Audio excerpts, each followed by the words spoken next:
नमस्कार नाजिया जी, बहुत बहुत स्वागत है आपका। जय श्री राम, वंदे मातरम, हर हर हर महादेव।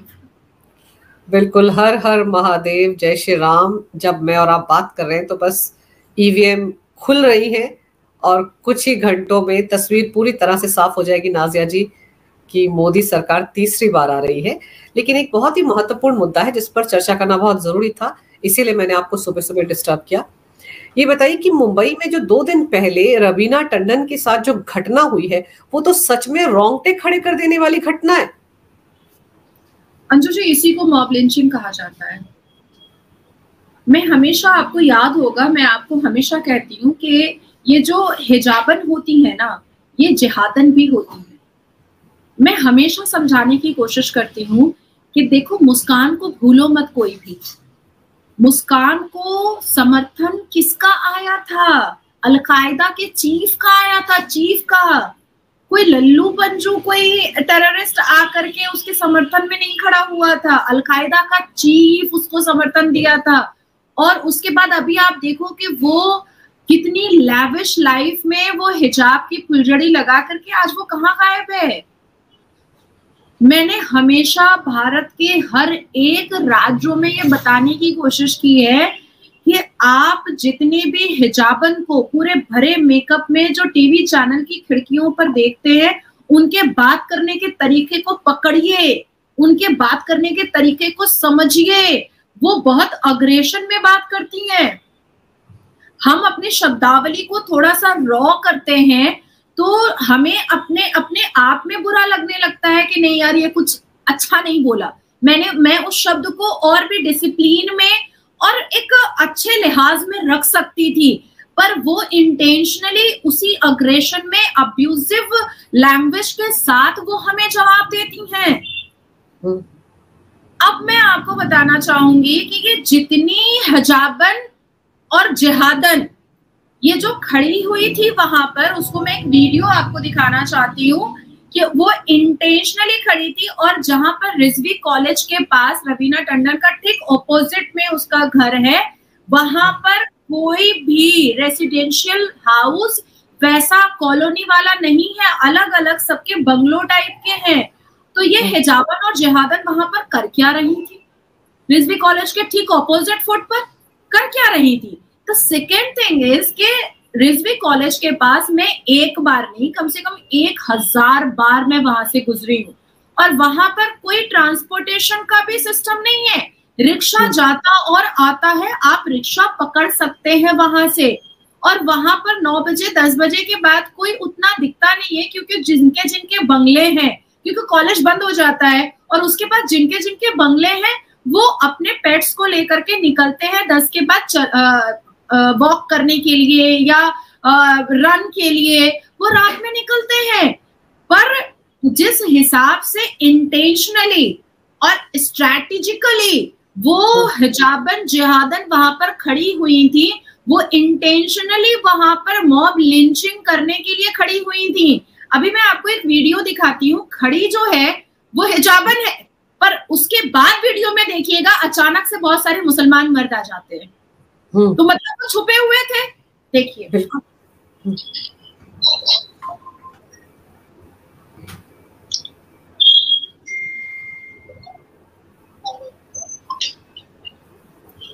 गाड़ी 10 की स्पीड में होगा। बिल्कुल। और कहा तो ये जा रहा था नाजिया जी की गाड़ी ने टक्कर मार दी, रवीना की गाड़ी ने टक्कर मार दी, लेकिन इसमें तो ऐसा कुछ भी नहीं है।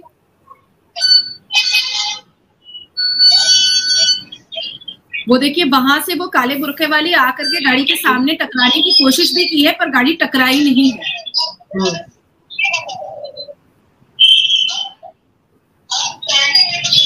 गाड़ी पार्क हो गई आराम से। अब ये चिल्ला चिल्ली करना स्टार्ट की। पहले ये 3-4 ही नजर आ रही है वीडियो में, है ना। अब आपको मैं दूसरा वीडियो दिखाती हूँ। अब देखिए,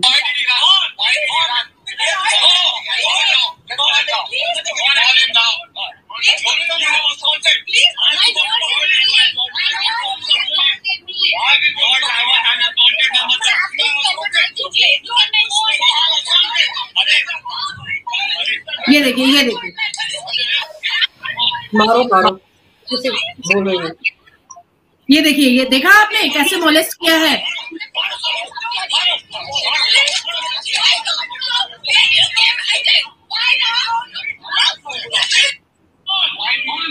आप सोचो कि एक मुंबई में हो रहा है, मुंबई में भी सड़क में सब हो रहा है जी। इतनी बड़ी अभिनेत्री जो अपने घर के पास है, जो जिसकी गाड़ी 10 के स्पीड में चल रही है, जिसने किसी को टक्कर नहीं मारा है, जिसने किसी को हार्म नहीं पहुंचाया है, और उसको छेड़ करके, क्योंकि वो अपनी बेटी के साथ बहुत सारे मंदिरों में जाकर के माथा टेकी हैं, अपने ट्विटर एक्स पर उन्होंने मोदी जी को समर्थन दिया है, वो हिंदू धर्म को बहुत मानती हैं, वो पाठ पूजा बहुत करती हैं, हमेशा अपने लिबास का भी बहुत ख्याल रवीना टंडन ने रखा है, हमेशा अपने शब्दों का भी ख्याल उन्होंने बहुत रखा है, और 90s की एक बहुत खूबसूरत अभिनेत्री के तौर पर वो अब तक नजर आती रही है। अच्छा, इसमें एक हिजाबन जो है वो कह रही है कि माय नोज इज ब्लीडिंग, और जब उसके नोज पर फोकस किया जा रहा है तो कोई ब्लीडिंग नहीं हो रही है।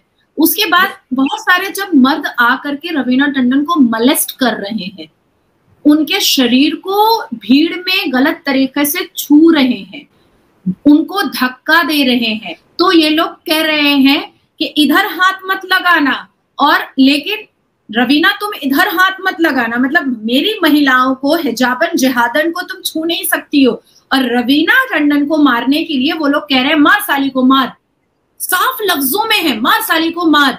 अब आप सोचो, और जब इन सारी चीजों के बाद जब पुलिस को रवीना टंडन ने ही बुलाया, जब उन्होंने बुलाया तो मोहसिन नाम का एक बुढ़ा जो है वो आकर के कह रहा है कि रवीना टंडन ने अपनी गाड़ी से मेरी माँ को कुचल दिया, उसके बाद कह रहा है मेरी भतीजी को मार करके पीट करके फोड़ दिया, और शराब के नशे में धुत थी। अच्छा, ये प्रोपेगेंडा उसका वर्क कर गया, उस मोहसिन नाम के आदमी का ये प्रोपेगेंडा वर्क कर गया, और लोगों ने, क्योंकि एक्ट्रेस है, लोगों ने भी कह दिया कि हाँ हाँ हाँ ये लोग तो पी पा करके रहते ही हैं, पी करके होगी। जब पुलिस का इन्वेस्टिगेशन हुआ, जब पुलिस ने उनका उसी वक्त थाना में टेस्ट किया और ड्राइवर का किया, तो ये तो पीके नहीं है, बिल्कुल भी पीके नहीं है। अब ये मोहसिन जो है ये बात को घुमाने की कोशिश कर रहा है कि हम लोग यहाँ पर, अब पुलिस पूछ रही है कि भाई आप ये प्राइवेट एरिया में आप कर क्या रहे थे, यहाँ तो कॉलेज यूनिवर्सिटीज हैं, यहाँ तो बंगलोज हैं, तो आप यहाँ पे कर क्या रहे थे। और जब ये 4-5 हिजाबन और जिहादन खड़ी थी, तब तो आप लोग सीसीटीवी कैमरा में नजर नहीं आ रहे, और फिर अचानक से आप लोग सब एक मॉब बन करके यहाँ पर आ गए।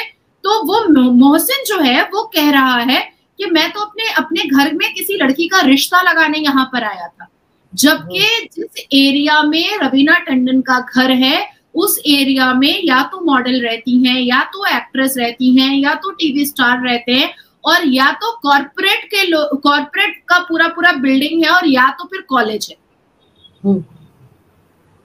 उस पूरे एरिया में यही है। और देखिए, पुलिस ने साफ लफ्जों में, मुंबई पुलिस का स्टेटमेंट है कि Raveena and her driver was not drunk. ये पुलिस का डॉक्टर का रिपोर्ट है कि वो लोग ड्रंक नहीं है। अब बात आती है कि देखिए, मुसलमान मर्दों की नजर में ना, मैं इस्लामिक मुसलमानों के बारे में बात कर रही हूँ, मैं संवैधानिक मुसलमानों के बारे में बात नहीं कर रही हूँ। हमारे देश में अंजू जी 20 करोड़ मुस्लिम रहते हैं, जिसमें 2 करोड़ संवैधानिक मुसलमान रहते हैं, जो ये इतनी ओछी नीची हरकत कभी नहीं कर सकते हैं। जो इस्लामिक मुसलमान हैं, जो औरंगजेब के फॉलोअर हैं, जो बाबर के फॉलोअर हैं, वो हमेशा उनकी नजरों में औरत अगर बहुत बोल्ड है, औरत अगर बहुत वोकल है, औरत अगर वेस्टर्न आउटफिट्स पहनती है, औरत अगर वर्कॉलिक है, वर्किंग वुमेन है, तो वो शराब पीती होगी, तो वो अय्याशी करती होगी। मतलब उसके ऊपर ये अभद्र एलिगेशंस लगाना, उसके कैरेक्टर को एसेसिनेट करना, ये मुसलमान मर्दों का चरित्र आज से नहीं है, बहुत पुराना है। मुझे याद है बहुत अच्छे तरीके से कि एक बार मैं पार्क स्ट्रीट से आ रही थी पैंटालून से, और वहां पर आते आते डलहौजी के पास एक मुसलमान आदमी के बाइक में मेरी गाड़ी सट गई थी, और वो उतरते के साथ कहा, पी करके आ रही है क्या? और मैंने पुलिस को, जो ट्रैफिक वाला पुलिस होता है, क्योंकि डलहौजी जो है उसमें लाल बाजार हेडक्वार्टर है, पुलिस हेडक्वार्टर है, पूरा कॉर्पोरेट है, हाई कोर्ट है, लोअर कोर्ट है, मेट्रोपॉलिटन कोर्ट है। तो पुलिस को मैंने बुलाया और मैंने कहा मुझे चेक करो। वो कह रहा है जी। मैंने कहा मुझे चेक करो अभी, सी वर्क। और मेरा ड्राइवर रोहित उस मुस्लिम को, इतनी बड़ी दाढ़ी वाले को पकड़ा रहा, और पुलिस ने जब मुझे चेक किया वो फूंक देने के लिए, वो कहा आपने क्यों करवाया? मैंने कहा इनका कहना है कि मैं ड्रंक हूँ, जबकि स्टीयरिंग मेरे हाथ में भी नहीं है, स्टीयरिंग मेरे ड्राइवर के हाथ में है, तो अब मेरे ड्राइवर को भी तुम चेक करो। वो चेक किया है, बोलो नहीं आप दोनों में से कोई भी ड्रंक नहीं है, पर आप क्यों कर रही हैं? मैंने कहा इसका कहना है कि हम लोग ड्रंक है। तो ये जो, पर नाजी जी मेरे को यहाँ पे समझाइए कि ये जो लोग थे रवीना टंडन के मामले में, क्या आपको लगता है कि सोची समझी रणनीति के तहत ये सब वहां पहुंचे हुए थे और इनके इरादे बहुत खतरनाक थे? इनके इरादे रवीना टंडन के मर्डर के थे और ये पूरी सोची समझी साजिश थी। अब आप मुझे बताइए, हम जिस अपार्टमेंट में रहते हैं, आप जिस अपार्टमेंट में रहती हैं, हमारे वहां पर उस अपार्टमेंट के अंदर वही लोग आ सकते हैं या तो उनका घर हो या तो वो उसके गेस्ट हो। पर अगर वो किसी चालाकी से, बुद्धिमानी से अंदर एंटर कर रहे हैं तो मतलब किसी स्ट्रैटेजी से एंटर कर रहे हैं, कुछ क्राइम को अंजाम देने के लिए एंटर कर रहे हैं, अदरवाइज तो एंटर करने की जरूरत ही नहीं है। तो ये लोग वहां पर कर क्या रही थी? और अगर वो लोग वहां पर पूरी फैमिली के साथ थी तो पूरी फैमिली एक साथ होनी चाहिए थी। पहले 5 महिलाएं हिजाब में, उसके बाद फिर उनमें गाड़ी सटी भी नहीं, पर झूठ बोलना, फिर गाड़ी के पास जाकर के चिपकने की कोशिश करना। गाड़ी 10 के स्पीड में थी, गाड़ी बहुत अच्छे से आराम से 10 की स्पीड में पार्किंग हो जाती है, और उसके बाद जाकर के इंटेंशनली ड्राइवर को पीटने की कोशिश की जाती है। उनको पता था कि रवीना टंडन बाहर निकलेंगी, और बाहर निकलेंगे तो हम इसको मोलेस्ट भी करेंगे, इसका मर्डर भी करेंगे, और इसको बताएंगे कि हिंदू धर्म का बहुत ज्यादा पालन करने का नतीजा क्या होता है। और मैं आपको तीसरी बात बताना चाहूंगी, अब इनके खिलाफ क्या कार्रवाई हो सकती है? जो मोहसिन जो झूठ बोल रहा था, ये सब की सब जो है, ये सब कहाँ है? मैं कार्रवाई पे जरूर आऊंगी। मैं इससे पहले अंजू जी आपको ये बताना चाहूंगी कि जिस हिसाब से भारत के प्रधानमंत्री मोदी जी तीसरी बार 3rd टर्म में शपथ लेने के नजदीक आ रहे हैं, वैसे वैसे इस्लामिक मुसलमानों का अग्रेशन बढ़ता चला जा रहा है। वो सोच रहे हैं कि इस बार तो सिर्फ हाँ और ना में काम होगा। सारी प्रक्रियाएं तो पूरी हो चुकी, 370 का काम हो गया, CAA का काम हो गया, सब कुछ तो हो गया। अब सवाल और जवाब होगा। अब संविधान या इस्लाम को बखूबी पूछा जाएगा। इसलिए ये अग्रेशन मुसलमान गाहे बगाए दिखा रहे हैं। और आपके चैनल के माध्यम से मैं सभी हिंदू को, माता बहनों को सतर्क कर रही हूं कि इन जिहादियों से, इन आतंकियों से और इन हिजाबन के भीड़ में अभी मत जाना, बिल्कुल मत जाना। ये तुमको लपेटेंगी, अपना अग्रेशन निकालेंगी, क्योंकि इनका कनेक्शन डायरेक्ट अलकायदा और आतंकियों से होता है, जैसे मुस्कान का था। अब आती है बात कि स्टेटमेंट रवीना टंडन ने दे दिया है। इवन मैंने खुद बॉम्बे पुलिस कमिश्नर को एक मेल किया है कि जो व्यक्ति मोहसिन ये कह रहा है कि वो रिश्ता लगाने गया था, उस घर को वेरीफाई करने के लिए बुलाया जाए, उस घर के लोगों को बुलाया जाए कि वाकई में ये लोग रिश्ता लगाने के लिए आया था। दूसरी चीज है कि वो सारी हिजाबन जहादन को, उनको डिटेन करके थाना में लाया जाए और महिला पुलिस अधिकारी उनसे पूछताछ करे और उनको सीसीटीवी फुटेज दिखाए। अब तक तो वो लोग देख चुकी होंगी सीसीटीवी फुटेज, क्योंकि सारे न्यूज चैनल पर चल रहा है, ब्रेकिंग न्यूज पे चल रहा है। तो दिखाया जाए कि भैया तेरे ऊपर जब गाड़ी चढ़ी गई थी तो तू जिंदा बची कैसे? तुझे जब रवीना टंडन ने अकेले, वैसे भी फिल्म एक्ट्रेस जो होती हैं या जो बहुत फिटनेस फ्रीक वाली होती हैं, उनमें इतनी जान नहीं होती है कि वो किसी को पकड़ के पीट दे। आधा टाइम तो वो लोग इंटरमिटेंट फास्ट में होती हैं, वो क्या ही पीटेंगी। डक्कर खा करके, चर्बी खा करके तो ये हिजाबन होती हैं, ये भले ही पीट सकती हैं किसी को। तो जो पिटाई हुई है उसके ब्रूजेस कहाँ पर है, उसके चोट कहाँ पर है, और जिस पर गाड़ी चढ़ी है उसकी इंजुरी कहाँ पर है? बिल्कुल, वो तो नाक में दिखा रही थी कि मेरे नाक में ब्लीडिंग हो रही है, हो कुछ नहीं रहा था। वो वीडियो मैंने भी देखा। कितना बड़ा याद होगा अंजू जी, जो भगवान राम की जो प्राण प्रतिष्ठा हुई थी, तो नया नगर मीरा रोड में जो एक मासूम फैमिली, हिंदू फैमिली, भगवान राम के ऊर्जा में बहुत मैं हो करके निकल गए थे भगवा झंडा लेकर के, और उसके बाद मुसलमानों ने कितना बड़ा आतंक फैलाया था। उसके बाद एक मुसलमान जो है वो वीडियो बनाया था कि हम मुसलमान सोए हुए शेर हैं, हमको मत जगाओ।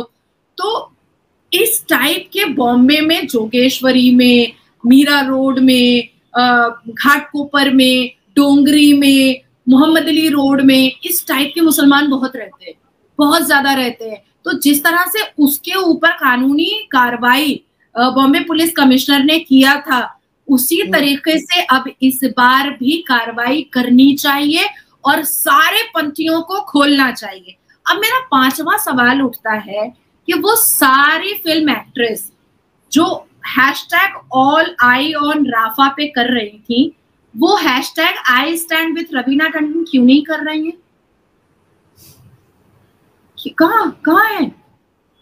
क्यों नहीं लिख रही हैं? एजेंडा धारी है वो, सबके सब प्रोपेगेंडा चलाती हैं। मुझे तो आज भी आश्चर्य होता है अंजू जी कि वो नुसरत भरूचा, जिसको इजराइल के पुलिस ने बचाया, जिसको इजराइल के डिफेंस डिपार्टमेंट ने बचाया, जिसको इजराइल सरकार ने बचा करके भेजा हमारे भारत में पूरी सेफ्टी के साथ, और उसके बाद उसने वीडियो भी बनाया कि मैं इजराइल का धन्यवाद करती हूँ कि उन्होंने मुझे पूरी सुरक्षा के साथ भारत भेज दिया। उसने लिख दिया all eye on Rafah. Oh my God, मतलब कितने दोहरे शक्ल के हैं ये लोग।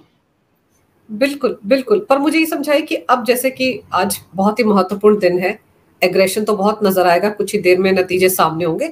और वैसे भी जो पैरामिलिट्री फोर्सेस बंगाल में तैनात की गई थी, उनको तो वापस नहीं बुलाया गया है, क्योंकि बंगाल में हालात बिगड़ने का पूरा अंदेशा है। तो क्या खबर आ रही है इस वक्त आपके पास? मैं 31 तारीख और 1 तारीख तो मैं बिल्कुल भी सो नहीं पाई हूँ, क्योंकि संदेश खाली से कंटिन्यूअसली मेरे पास कॉल आ रहा था, क्यों आ रहा था? क्योंकि बाइक से पूरा का पूरा एक मास संदेश खाली की महिलाओं को डराने और उनको धमकाने के लिए पहुंचा हुआ था। यहाँ तक कि वो बाइक का जो मॉब था, वो पैसा दे करके पहले उन महिलाओं को खरीदने के लिए और वो टीएमसी को करवाने की कोशिश कर रहा था, पर क्योंकि वो हो नहीं पाया, तो मतलब जिस हिसाब से मारपीट हुई है, जिस हिसाब से पुलिस ने अपनी भूमिका निभाई है, पुलिस ने अपना चरित्र सिर्फ और सिर्फ ममता बनर्जी के दल्ले के हिसाब से दिखाया है। इसके अलावा पुलिस मुझे विथ यूनिफॉर्म तो नहीं दिख रहा था, मुझे with uniform puppet of TMC जरूर दिख रहा था। उसके बाद नदिया में एक मर्डर हो चुका है, जयनगर में बहुत झमेला हुआ है। उसके बाद मेरी स्टाफ ही बता रही थी कि श्याम बाजार में बहुत झमेला हुआ है। मेरी एक और मुस्लिम स्टाफ है, उसने बताया कि कोलकाता नॉर्थ के जहां पर से तापस राय खड़ा है, वहां पर 39 वार्ड में जसीमुद्दीन है, वो हर बात पर और हर इलेक्शन में बम गोली बारूद निकाल लेता है। ये मुझे नहीं पता है, ये मेरी मुस्लिम स्टाफ तमन्ना है, उसने बताया है कि टीएमसी का काउंसलर है जो रेप के केसेस में फंसा हुआ है, वो हर एक इलेक्शन में, चाहे कॉर्पोरेशन इलेक्शन हो चाहे कोई भी इलेक्शन हो, वो बम गोली बारूद निकाल लेता है। तो ऐसी ऐसी घटनाएं टीएमसी के द्वारा हुई हैं, बूथ कैप्चर करने का, बोगस वोट करवाने का, पोलिंग बूथ का दरवाजा बंद करके वहां पर वोट को घपला करवाने का, ये सारी प्रक्रिया चलती रही है। और अभी भी माहौल जो है वो नदिया का और संदेश खाली का बहुत नाजुक है। इवन मैं कहूंगी कि मालदा की तरफ और मुर्शिदाबाद की तरफ और बारासात की तरफ भी थोड़ा सा नाजुक माहौल है, जिसकी वजह से सेंट्रल फोर्सेस जो हैं वो बंगाल से नहीं हटाए गए हैं। मुझे ऐसा लगता है कि आज के दिन भी, आज पूरा 4 तारीख, 5 तारीख और 6 तारीख तक, और जब तक मोदी जी का शपथ नहीं हो जाता है तब तक जो सुरक्षा दल है उनको पश्चिम बंगाल से हटना नहीं चाहिए, क्योंकि जैसे जैसे एग्जिट पोल में भारत के प्रधानमंत्री मोदी जी बहुत भारी बहुमत में जीतते हुए नजर आ रहे हैं, वैसे वैसे आतंकी और इस्लामिक मुसलमानों का चरित्र सामने गाहे बगाहे नजर आ रहा है। अब चाहे वो रवीना टंडन के इंसिडेंट से नजर आया है, चाहे संदेश खाली के इंसिडेंट से नजर आया है, या ट्विटर एक्स पर जिस हिसाब से मुझे गालियों की बारिश हो रही है उस हिसाब से नजर आया है। आपको मैं बहुत जिम्मेदारी से ये बात कह रही हूँ अंजू जी कि आज अगर मैं पब्लिक गैदरिंग में किसी मॉल में भी चले जाऊं, अभी इस वक्त आज 4 तारीख है, अगर मैं निकल जाती हूँ तो मैं कह रही हूँ कि रवीना टंडन से बुरा हाल मेरा हो जाएगा। बिल्कुल हालात खराब है, शायद इसीलिए केंद्रीय गृह मंत्री ने ये फैसला लिया है कि सुरक्षा बल जो है वो अभी और करीब-करीब 2 हफ्ते वहाँ पर तैनात रहेंगे। लेकिन ये वाक़ई बहुत शर्मनाक बात है कि रवीना टंडन के साथ इस तरह की घटना मुंबई में हुई और पूरा का पूरा बॉलीवुड जो है वो खामोश बैठा हुआ है। कोई भी ज़ुबान खोलने को तैयार नहीं, लेकिन पुलिस अपना एक्शन कर रही है। आपने इस मामले पर विस्तार से जानकारी मेरे दर्शकों को दी, मेरे लिए सुबह-सुबह समय निकाला। आपका बहुत-बहुत धन्यवाद और हम सबको ढेर सारी शुभकामनाएँ। कुछ ही देर में नतीजे पता चल जाएँगे कि तीसरी बार पीएम मोदी फिर से सरकार बनाने जा रहे हैं। आपने समय निकाला बातचीत की, धन्यवाद। नमस्कार, भारत माता की जय हो, वंदे मातरम और जय श्री राम। मैं अंत में अंजू जी इतना ज़रूर कहना चाहूँगी क्योंकि आज हमारे लिए उत्सव का दिन है। आपने अपने तरीके से मेहनत की है, मैंने अपने तरीके से मेहनत की है और पूरे देशवासियों ने अपने-अपने तरीके से मेहनत की है। ये बात पूरी दुनिया को पता थी अंजू जी, कि मोदी जी ही आ रहे हैं थर्ड टर्म। हमने तो विपक्षियों को उसकी औकात याद दिलाई इलेक्शन के द्वारा और विपक्षियों को उनकी औकात समझ में आ चुकी है। मैं आज के लिए आपको ढेर सारी शुभकामनाएं दूंगी और 5 साल फिर हम कड़ी मेहनत करेंगे आपके इस चैनल और आपके इस प्लेटफॉर्म के माध्यम से, ताकि फिर से मोदी सरकार हो। बहुत-बहुत धन्यवाद समय निकालने के लिए। नमस्कार। जय जय श्री राम। जय जय श्री राम।